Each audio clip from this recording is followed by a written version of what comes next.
The smell of roasted chicken filled the dining room, but I couldn't taste a thing. My fork hovered midair when Mom's voice cut through the room. "You have 48 hours to get your stuff out." I blinked. "What?" Dad cleared his throat. "Your sister owns the house now. It's time you moved on." I stared at them, trying to process. "Claire owns the house? Since when?" "This morning," Mom said flatly. "It's all official. The papers are signed." Across the table, Claire leaned back in her chair, smirking. "Surprise, Jess." My stomach dropped. "Are you serious? After everything I've done here? I've paid bills, fixed things, kept this place standing." "Don't exaggerate," Dad interrupted. "We've all done our part." I laughed bitterly. "Really?" "Because I don't remember Claire paying a single bill." Claire flicked her hair over her shoulder. "I didn't need to.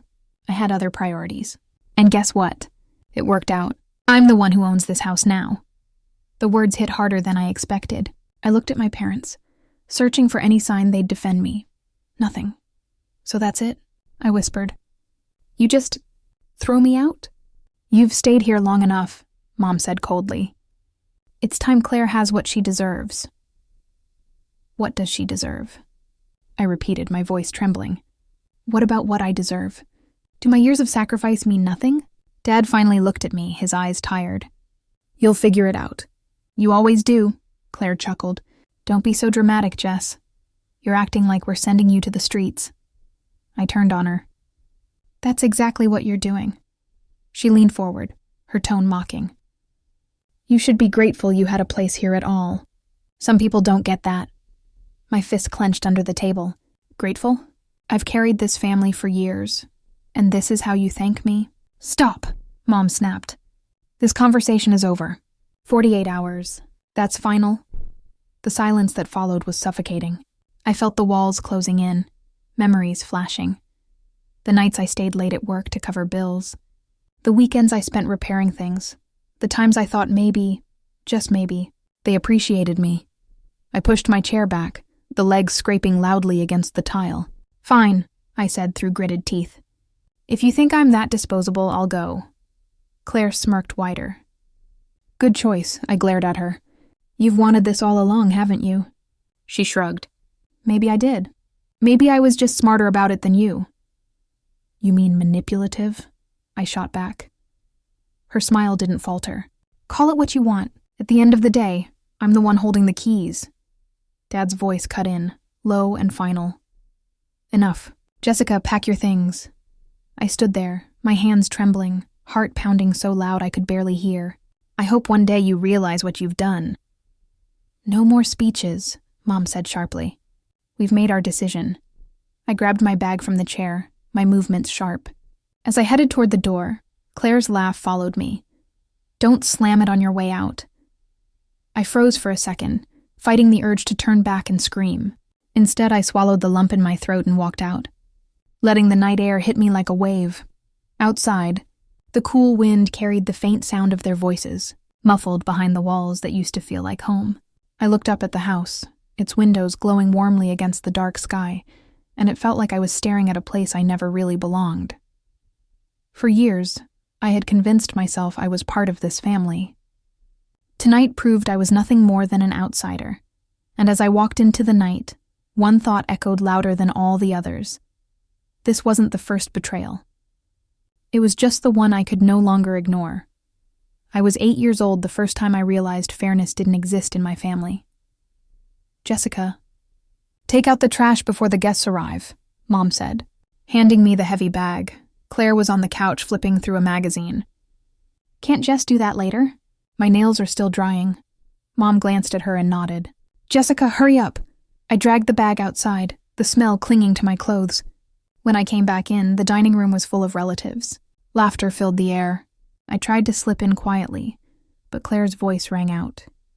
"Guess who spent the whole morning scrubbing toilets?" She pointed at me. "Our very own Cinderella." The room erupted in laughter. Even Dad chuckled. I froze, my cheeks burning. "That's not funny," I whispered. Aunt Linda smirked. "Well, every family needs a hard worker, dear." Tears stung my eyes. I wasn't playing. I was helping. Claire put on a mock frown. "Oh, poor Jess, the invisible maid." The laughter grew louder, bouncing off the walls. I wanted to disappear. Enough, I muttered, but no one heard me. Or maybe they just didn't care. I slipped away into the hallway, pressing my back against the wall, the sound of their laughter echoing in my head. My fists clenched, nails digging into my palms. That night, lying in bed, I whispered into the dark. One day they won't laugh. One day, they'll see. By the time I turned 15, I'd already learned the rules. If I wanted something, I had to earn it myself. Can I have new shoes for school? I asked one evening. Dad didn't look up from the paper. We can't afford extras, Jessica. Be reasonable. The next day, Claire strutted into the house with brand new sneakers. Check these out, she bragged. Mom said I needed them for practice. I swallowed my words and picked up my work apron. My part-time job at the diner paid for my notebooks, my clothes, even bus fare. At dinner one night, Mom gushed. Claire scored the winning point again. Everyone's talking about her. I smiled weakly. I got an A on my math test. Dad waved it off. Math isn't everything. Sports build character. The dismissal stung. I pushed peas around my plate. Invisible again. Then Aunt Margaret leaned in, her sharp eyes pinning me down. Jessica, you really are so plain, ordinary. Nothing special stands out, you know? The words sliced through me. My fork slipped from my hand. Claire snickered. I'm not ordinary, I whispered. But no one listened. That night, I opened a cheap notebook I'd bought with my tips. My hand trembled as I wrote, "They don't see me. But I'll keep my truth here." It became my secret place, the one space where I wasn't invisible. And as my pen scratched across the page, I promised myself, one day they'd regret underestimating me. By 22, I was juggling 2 jobs, waitressing during the day, bookkeeping at night, just to keep the household running.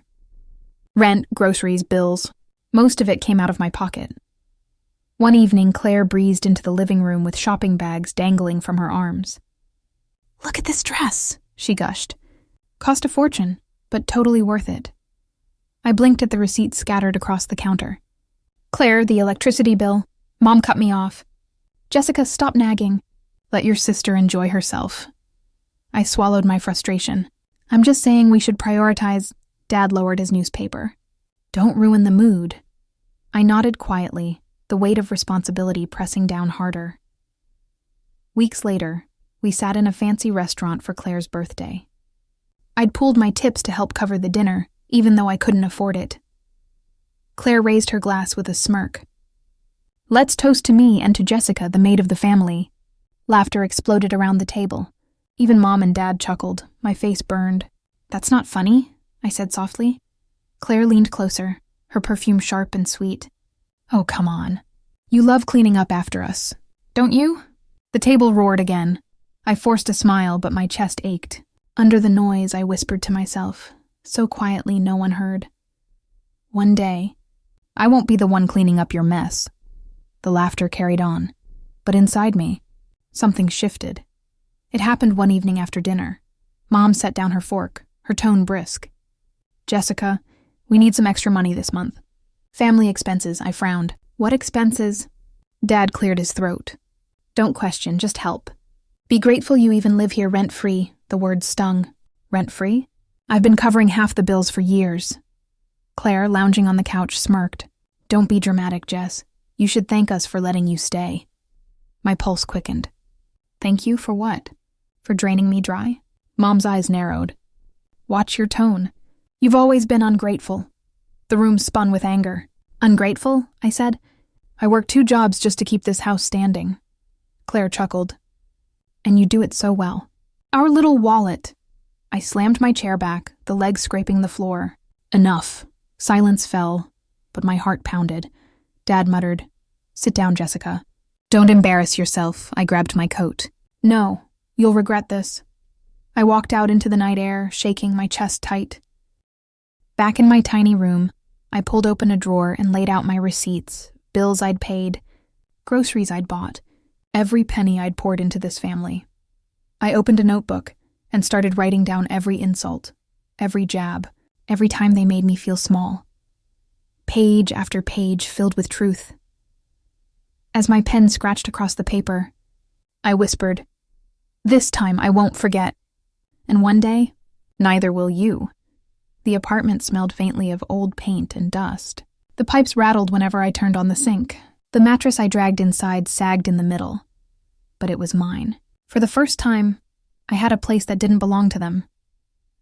I dropped onto the bed, my body aching from a double shift at the diner. My hands smelled like grease, my uniform stiff with sweat. The silence pressed down heavy. No bickering, no smirks. Just me. I stared at the cracked mirror leaning against the wall. My reflection looked hollow, dark circles under my eyes, lips trembling. Is this freedom? I whispered to myself. No one answered. Tears welled, spilling before I could stop them. My knees buckled and I gripped the sink, staring at the broken girl in the mirror. My voice came out cracked but steady enough. I don't need them to survive. The words hung in the air, quiet but powerful. For the first time, I believed them. The next morning, I brewed instant coffee and opened my laptop. A notification blinked, an email from a client who needed help with bookkeeping. Just a small freelance gig, nothing big. Still, it felt like hope. I typed back quickly, accepting the job. My fingers shook, not from exhaustion, but from excitement. At the diner that night, a coworker named Daniel noticed my smile. "You win the lottery or something?" he teased. "Not yet," I chuckled softly. "But maybe a small victory." He raised an eyebrow. Small victories add up. Later, lying in bed, I replayed those words. Small victories. That's all I needed for now. The loneliness lingered, but so did a spark of resilience. And quietly, in the glow of my laptop, I started carving a life that belonged only to me. 2 weeks later, gossip found me, like it always did. At the diner, Mrs. Keller, a neighbor from our old street, slid into a booth and waved me over. "Jessica," she said in a low voice. "You hear about Claire?" I froze. "No, what about her?" Her lips curled with pity. That marriage of hers, cracking. Loud fights, police cars outside more than once. I blinked. "Really?" She nodded. "And the money. People say bills are stacking up." I poured her coffee, hiding my smirk. "Thanks for telling me." That night, I called an old acquaintance who worked at a bank. He lowered his voice through the phone. "Your sister? Overdrawn accounts, creditors sniffing around. But your parents keep making excuses for her." Of course they did. Later that week, I overheard Mom's voice on speaker while Dad ranted. "She's just going through a rough patch," Mom insisted. "She'll bounce back. Claire always does." I muted the call, my heart pounding with something sharp, vindication. But I didn't show it. I didn't brag. I just started writing. In my notebook, I logged every detail. Neighbors complaining about shouting matches. Bank whispers about unpaid loans. Photos of her flaunting new dresses on social media while creditors circled. Each entry felt like a stone added to my arsenal. Daniel noticed me scribbling late one night at the diner. "What are you working on?" he asked. "Just keeping records," I said. He leaned closer. "Records for what?" I closed the notebook gently. "For the truth." His eyes lingered, but he didn't push. Instead, he said quietly, "Then make sure when the time comes, you use it." I looked down at the pages filled with evidence, my pen still warm from the ink, and I realized I wasn't just surviving anymore. I was preparing. The invitation came out of nowhere. "Jessica, why don't you come by for dinner this weekend?" Mom's voice was unusually sweet over the phone. I nearly laughed. Sweetness wasn't her style. "Dinner? After all this time?" I asked flatly. "Yes," she pressed. "It's time we let go of the past, the past." That's what she called years of humiliation. Still, I agreed. Not because I believed her, but because I wanted to see the show. When I walked into the house Saturday night, everything felt staged. Candles on the table, expensive dishes, forced smiles plastered across their faces. "Jessica," Dad said, opening his arms awkwardly. "Good to see you. Good to see me. Where was that when I was being shoved out the door?" Claire appeared from the kitchen, her grin stretched too wide. "Sis, you look..." Well, she said. In my head, my voice dripped with sarcasm. Wow, what a compliment. Well, that's the best you've got? I sat down. Mom placed a plate in front of me like she was performing for an audience. We've missed you, she said. Missed me? Or missed my bank account? Claire leaned forward, sipping her wine. So, how's work going? Still in that little apartment? I smiled faintly. Work's steady. Apartment's mine. That's enough. Her smirk twitched. The conversation circled like vultures. Dad cleared his throat. You know, expenses have been tough lately. Maybe we can all pitch in. As a family, there it was, the real motive. I nodded politely, keeping my voice even. I'm sure you'll figure it out. Inside, though, my thoughts were on fire. Oh, you thought I'd come running with my checkbook? Sorry. This time the bank is closed. Mom's smile faltered. Claire refilled her glass too quickly.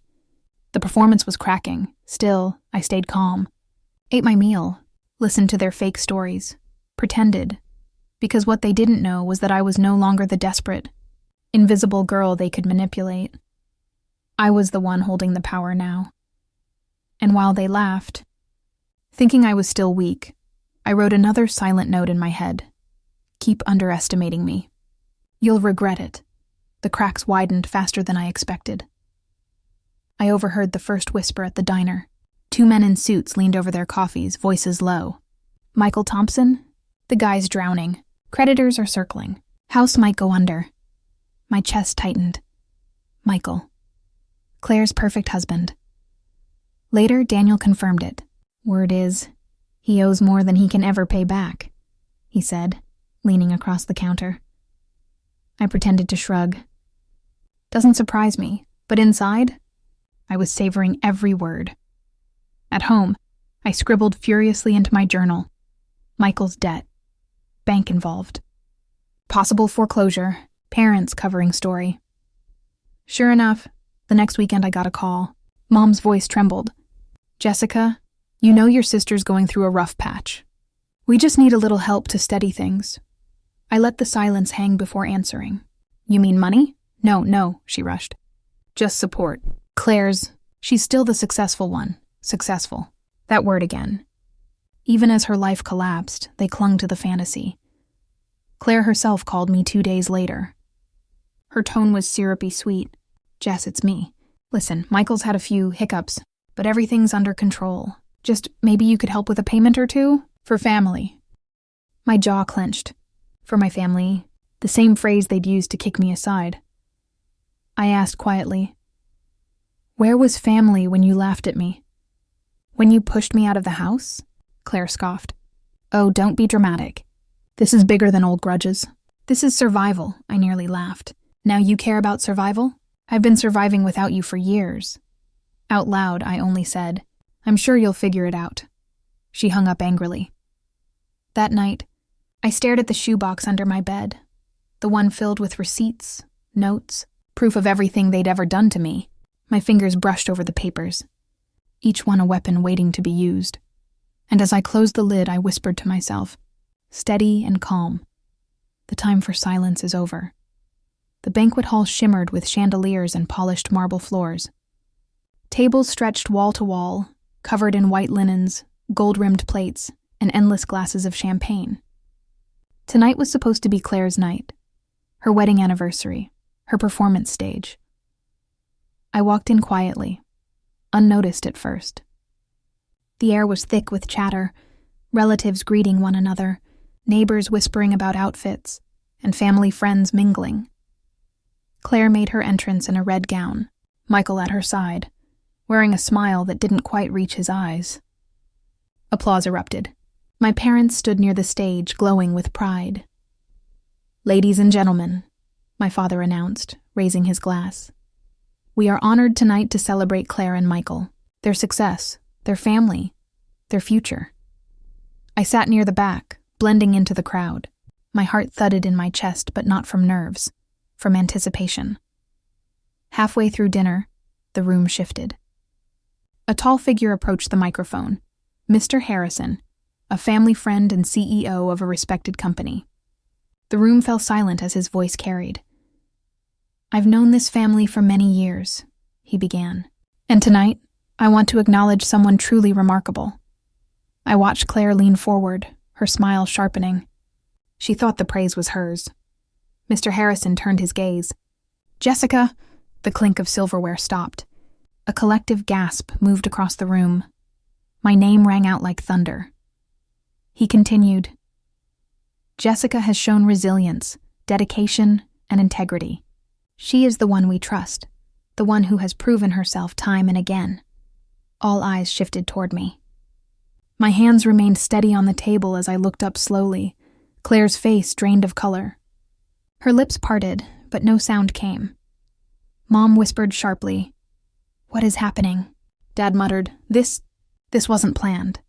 Mr. Harrison raised his glass. "To Jessica." Dozens of guests followed suit, raising their glasses hesitantly, glancing between me and Claire. The air buzzed with confusion, awe, and scandal. Claire stood abruptly, her chair screeching against the floor. "What is this?" she snapped. "You're mistaken. I'm the successful one." But no one moved to comfort her. No one clapped. Michael shifted uncomfortably beside her, sweat shining on his forehead. I simply sat back, offering the faintest of smiles. I didn't need to say a word. The moment had spoken for me as the room murmured. The humiliation etched itself onto Claire's face, and the weight of years of favoritism began to crack in public. And for the first time in my life, I wasn't invisible. The celebration crumbled into chaos. Mom hissed at Dad. "How could this happen?" Dad barked back, "Don't blame me." Their whispers turned into a heated argument, guests craning their necks to watch the spectacle. Claire stormed toward me, fury in her eyes. "You think you fooled everyone?" "You're a fraud, Jessica!" "A pathetic fraud." I stood calm as stone. "Really? Then maybe we should let the truth speak." Reaching into my bag, I pulled out a folder thick with papers. Receipts, bank statements, notes I had saved for years. "This," I said, my voice carrying across the hall, "is proof of every dollar I contributed. Every bill I paid, every insult I endured while you all laughed at me." Gasps scattered across the room. I held the papers high. "Here's the electricity bill I covered when Dad's card bounced. The rent I paid when Claire spent her paycheck on handbags. The groceries I bought while you pretended I was nothing." Claire's face twisted. "You're lying!" "No," a voice cut through the noise. "It was Lily, our cousin." She stepped forward, eyes sharp, voice ringing with conviction. "I've seen it. Jessica's telling the truth. You all used her and pretended she didn't exist." The room shifted. People murmured in agreement, eyes hardening on my parents and Claire. Mom stammered, "Lily, stay out of this." But Lily's voice grew louder. "No, enough. Everyone knows Claire's marriage is collapsing. Everyone knows Michael is drowning in debt. And still, you call her the successful one? Well, Jessica carried this family for years." The tide turned. Guests whispered, heads nodding, sympathy flowing my way. I took a breath, steady and sure. "I was invisible to you, but not anymore." Claire lunged forward, but Michael caught her arm, hissing under his breath, "Stop embarrassing us." She yanked away, her face red with rage, but it was too late. The crowd had seen everything. My parents shrank into their chairs, their pride shattered. Their whispers of family honor dissolved into shame, and for the first time I wasn't defending myself. The truth was defending me. The banquet hall, once filled with music and laughter, now carried only whispers. The glow of the chandeliers seemed colder, harsher, as if even the light itself had turned against my family. Mom slumped in her chair, eyes darting nervously from one guest to the next. Dad pressed his hand to his forehead, muttering, This wasn't supposed to happen." Relatives exchanged hushed conversations. One uncle shook his head, whispering, "After all Jessica's done." How could they? Another aunt turned away from my parents entirely, refusing to meet their eyes.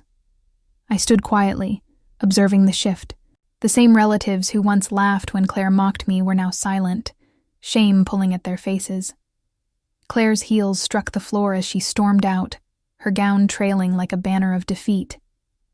Michael followed slowly behind, looking like a man trapped in a burning house with no exits. The whispers thickened. "Her marriage is done for." Jessica's the one with dignity.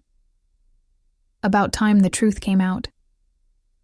Mom's voice cracked, pleading with the room. You don't understand. Claire has always been, but no one cared to listen anymore. I walked toward them, steady, deliberate. My father finally looked at me, his pride stripped away. Jessica, his voice wavered. We were only trying to do what's best for the family. I met his gaze with calm clarity. You weren't doing what was best for the family. You were doing what was best for Claire. Always Claire. Silence stretched between us. My words didn't shout. They didn't need to. They carried the weight of years. Mom's eyes glistened. We didn't mean— Yes, you did, I interrupted softly. Every laugh at my expense. Every insult wrapped as advice. Every sacrifice you demanded without thanks. You meant all of it. The truth hung in the air, undeniable. Behind me, Lily's voice rose again, sharp and unwavering. Jessica doesn't need your approval anymore. None of us do. She stood strong when you treated her like nothing. And tonight, you've shown everyone who you really are. The relatives nodded, some even moving closer to me. The shift was complete. My family's pedestal had crumbled to dust. I felt the bitterness I carried for years loosen in my chest. It didn't disappear. Scars don't vanish. But it no longer controlled me. For the first time, I realized I wasn't craving their validation. I wasn't hoping for their apology. I didn't need them anymore. I turned from their broken faces, my voice calm, almost gentle. I used to think invisibility was my curse. But now I see it was my strength. Because while you ignored me, I built myself. As I walked away from them, the hall echoed with whispers, not laughter. And I knew. The girl they had mocked was gone. I had finally become someone they could never erase. The cool night air hit my face as I stepped outside the banquet hall. The noise of chaos behind me faded into nothing. Daniel stood waiting near the curb, hands in his pockets, his expression steady. The same expression he wore when I thought I couldn't go on. When nights felt endless in that cramped apartment, he gave a small smile. You did it. I let out a shaky breath, a half laugh, half sob. I didn't think I could, but I did. We walked together, the city lights casting long shadows across the pavement. Daniel glanced at me. How do you feel? I paused, thinking. The anger that had once burned in me felt distant, replaced by something lighter. I feel free. For the first time in my life, I'm not carrying their weight. He nodded, his eyes soft. That's because it was never yours to carry. We reached his car, but I didn't get in right away. I turned back toward the glowing hall behind us. Through the glass, I could still see movement, relatives whispering, parents shrinking, Claire nowhere in sight. The house of lies had finally collapsed. Justice doesn't always come in courts, I said, my voice steady, almost poetic. It comes in truth. Daniel looked at me, a proud smile forming. And tonight the truth won. The heaviness in my chest, the years of invisibility, shame and humiliation, lifted, replaced by something powerful. Peace. I slid into the car, closing the door on the chaos behind me. The night stretched ahead, open, waiting. As we drove away, I felt the weight of the past dissolve into the distance. For the first time in my life, I wasn't running from the pain. I was walking into freedom. The morning after the anniversary chaos, the world outside looked the same. The sky stretched wide. The city buzzed and life moved forward. But inside me, everything had changed. I sat by the window of my apartment, a cup of coffee warming my hands. For years, I had stared out of windows wishing for escape, wishing for a different kind of love, wishing for a family who saw me. Now I didn't wish anymore. I remembered. I understood. Family isn't always blood. I learned that the hard way. Blood had mocked me, humiliated me, dismissed me. But friends like Daniel, and even cousins like Lily, showed me what true family meant. People who stand with you in truth, not because they have to, but because they choose to. As I stirred the coffee slowly, flashes of my life played in my mind. The nights of endless chores while Claire slept peacefully. The part-time jobs that paid for my clothes when my parents refused. Aunt Margaret's sharp tongue reminding me I was ordinary. The humiliation at Claire's birthday dinner when they called me the maid. All of it, every insult, every wound, had carved me into something stronger. Back then, I thought betrayal was the end of me. But now I saw it clearly. Betrayal was the fire that forged me. Every scar was proof that I had survived what they tried to bury me under. Daniel's voice echoed in my head from last night. It was never your weight to carry. He was right. Their cruelty wasn't a reflection of my worth. It was a reflection of theirs. And when the truth was revealed, their empire of favoritism crumbled in a single night. I pulled my old journal from the shelf, the one I used to fill with tears and scribbled promises to myself. The pages were worn, the ink smudged in places, but as I flipped through, I found the line I had written years ago. One day, I won't be the one cleaning up their mess. A small smile tugged at my lips. That day had come. I looked around my apartment. It wasn't grand. The walls were plain, the furniture simple, but it was mine. Every bill paid with my own work. Every detail chosen because I wanted it. Freedom had a beauty they could never steal. The phone buzzed on the table. A message from Daniel. Coffee later? You owe me a rematch on chess. I laughed softly. That was family. Not the people who took, but the ones who gave back, even if it was just laughter on a quiet afternoon. I set the phone down and let my eyes drift back to the sky. A single bird soared high above the rooftops, wings spread wide. For the first time, I didn't envy it. I felt like I was flying too. They once told me I wasn't enough, but today, I am more than they'll ever be.